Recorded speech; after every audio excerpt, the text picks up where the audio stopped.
Hello दोस्तों, आज मैं आपको सुनाऊंगा दुष्टता का फल। एक कहानी।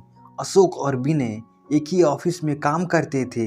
दोनों में मित्रता भी थी, परंतु काम और बुद्धिमानी के मामले में विनय जहां होशियार था, वहीं अशोक की कामचोरी और सहयोगियों के प्रति जलन से सभी वाकिफ थे।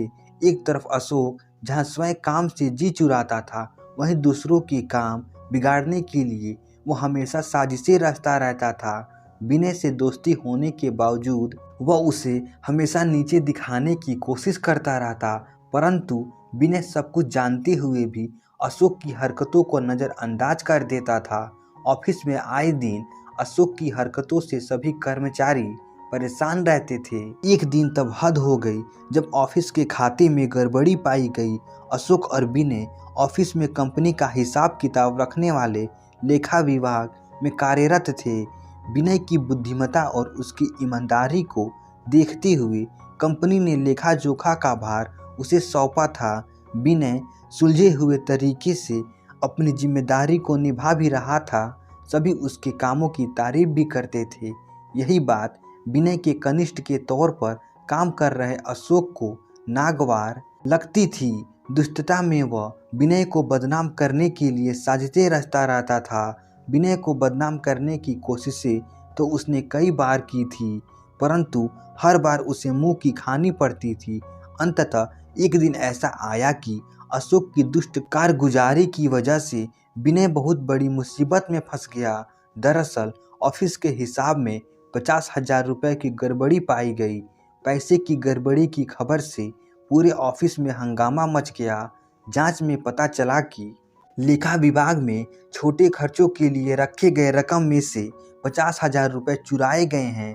शक की सुई सीधे तौर पर विनय पर गई। विनय के लाख सफाई के बावजूद कंपनी प्रबंधक ने उसके तर्क को नकारते हुए उसे नौकरी से निकाल दिया, जबकि पैसे के गबन की हकीकत कुछ और थी। पैसे अशोक ने चुराए थे।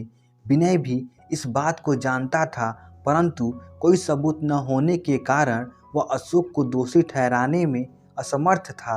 इधर अशोक अपने मंसूबे को पूरा होने पर मन ही मन खुश था।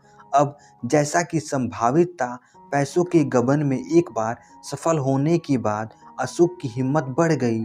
उसने देखा कि चोरी तो उसने की थी, परंतु फंसा तो विनय और सजा भी उसे भुगतनी पड़ी। वह एक बार फिर से पैसे चोरी करने की योजना बनाने लगा, परंतु उसे यह पता नहीं था कि ऑफिस के अन्य सभी कर्मचारी विनय वाली घटना के बाद से सतर्क हो गए थे। इसकी वजह थी कि कोई भी कर्मचारी विनय को दोषी मानने को तैयार नहीं था। सभी को लगभग अशोक पर ही शक था। इसी शक के मद्देनजर सभी की नजरें हमेशा अशोक की गतिविधियों पर लगी रहती थी, परंतु दुष्ट अशोक को अपनी चालाकी पर बड़ा गर्व था और वह छिपी नजरों की जासूसी से अनजान बना रहा। कई दिनों से लेखा विभाग से पैसे चुराने की जुगत में लगे रहा। अशोक को आज मौका मिला था। लेखा विभाग के प्रमुख को अचानक एक इमरजेंसी फोन आने के कारण कुछ देर के लिए बाहर जाना पड़ा। जल्दीबाजी में वह नकद वाले अलमारी की चाबी अपने टेबल पर ही भूल गए। अशोक की नज़रें उस चाबी पर गड़ी रही। वह लंच के समय का इंतजार बेसब्री से करने लगा। उसे डर था कि कहीं बड़े बाबू लंच से पहले वापस न आ जाए। कुछ समय पश्चात लंच का समय आया और लेखा विभाग के सभी कर्मचारी लंच के लिए बाहर जाने लगे, परंतु अशोक वहीं अपनी कुर्सी पर जमा रहा। एक सहयोगी के पूछने पर उसने बताया कि आज उसकी तबीयत ठीक नहीं है, इसलिए वह लंच करने बाहर नहीं जाएगा। अशोक के व्यवहार पर अन्य कर्मचारियों को शक हो गया था। अंततः सभी ने फैसला किया कि आज अशोक पर विशेष नज़र रखी जाए। उसकी हरकतों पर नज़र रखने के लिए मोबाइल फ़ोन से रिकॉर्डिंग करने का फैसला किया गया। सभी कर्मचारियों ने लंच के लिए बाहर जाने का कार्यक्रम त्याग कर और वहीं कमरे के बाहर छिपकर अशोक की निगरानी शुरू कर दी। कुछ देर तक तो अशोक अपनी कुर्सी पर बैठा रहा। कुछ देर बाद जब उसे लगा कि अब सभी बाहर चले गए हैं, तो उसने निश्चित होकर बड़े बाबू के टेबल पर रखी चाबी उठाई और अलमीरा खोलकर वहां रखी पूरी नकदी को उठा लिया। महीना का अंत होने के कारण आज नकदी कम थी। उसने झटपट नकदी निकाली और अलमीरा को बंद कर नकदी को अपने टेबल के दराज में रखे फाइलों के नीचे दबा दिया।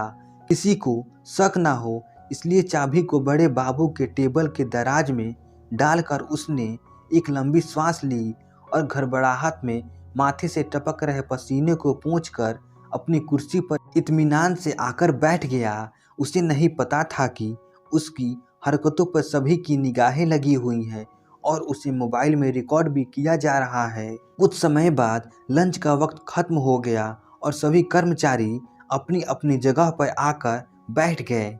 इस दौरान लेखा विभाग के बड़े बाबू भी लौट चुके थे। सभी शांत भाव से अपने काम में जुट गए, परंतु अशोक के चेहरे पर घबराहट और तनाव के लक्षण स्पष्ट दिख रहे थे। बड़े बाबू को याद आ गया था कि अलमारी की चाबी वे टेबल पर ही भूल आए हैं, इसलिए आते ही पहले तो उन्होंने चाबी खोजनी शुरू की। इधर उधर खोजने के बाद जब उन्होंने दराज खोला तो उन्हें चाबी वहीं पड़ी मिली। चाबी मिलने पर उन्हें सुकून मिला और फिर वे नकदी रखने वाले अलमीरा की ओर बढ़े। बड़े बाबू की हरकतों को अशोक तिरछी नज़रों से देख रहा था। जब उसने देखा कि वे अलमीरा की ओर बढ़ रहे हैं तो उसके दिल की धड़कनें बढ़ गई। इस बीच अलमीरा खोलते ही बड़े बाबू चीख पड़े, पैसा कहाँ गया? बड़े बाबू की चीख सुनते ही सभी कर्मचारी अपनी जगहों से उठकर उस ओर भागे। सभी ने देखा कि अलमीरा में नकदी नहीं है। एक बार फिर से पूरे ऑफिस में कोहराम मच गया। डर के मारे बड़े बाबू की आंखों में आंसू आ गए थे। उन्होंने अपने आप को निर्दोष बताया। इसी बीच कंपनी के मालिक भी वहां आ गए और बड़े बाबू से बोले कि मैं जानता हूं कि आप निर्दोष हैं और केवल हम नहीं बल्कि सभी लोग जानते हैं कि चोरी किसने की है। आपसे पहले चोरी की जानकारी मेरे पास पहुंच चुकी है और वह भी सबूत के साथ। हमने पुलिस को भी बुला लिया है।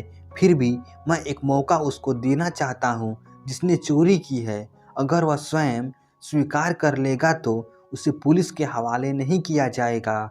इतना सुनते ही अशोक परेशान हो उठा और धीरे से खिसकते हुए वहां से भागने की कोशिश करने लगा। उसे नहीं पता था कि सबकी निगाहें उसी के ऊपर हैं। जैसे ही अशोक दरवाजे की ओर लपका, एक कर्मचारी ने उसका हाथ पकड़ लिया। इसी बीच पुलिस भी वहां आ गई थी। कंपनी के मालिक ने अशोक के लाख गिड़गिड़ाने के बावजूद उसे पुलिस के हवाले कर दिया।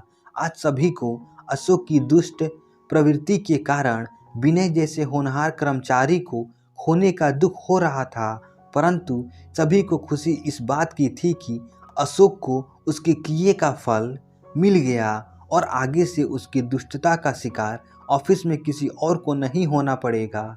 इस कहानी से हमें यह सीख मिलती है कि हमें किसी के प्रति दुष्टता का भाव नहीं रखना चाहिए। दुष्ट प्रवृत्ति का व्यक्ति कुछ समय के लिए किसी को दुख जरूर पहुंचाता है, परंतु एक ऐसा वक्त आता है जब उसके कर्म ही उस पर भारी पड़ते हैं। अशोक ने विनय के प्रति दुष्टता रखी। परिणाम स्वरूप विनय को अपमानित होकर नौकरी से जाना पड़ा। यह ईमानदार और शरीफ आदमी के लिए एक बार का दुख था, परंतु अशोक जैसे दुष्ट आदमी को अपने किए के लिए हवालात की सैर करनी पड़ी। यह उसके लिए जीवन भर का कलंक बन गया। दुष्टता का फल इससे बड़ा और क्या हो सकता है। तो दोस्तों, आशा करता हूँ ये कहानी आपको अच्छी लगी होगी।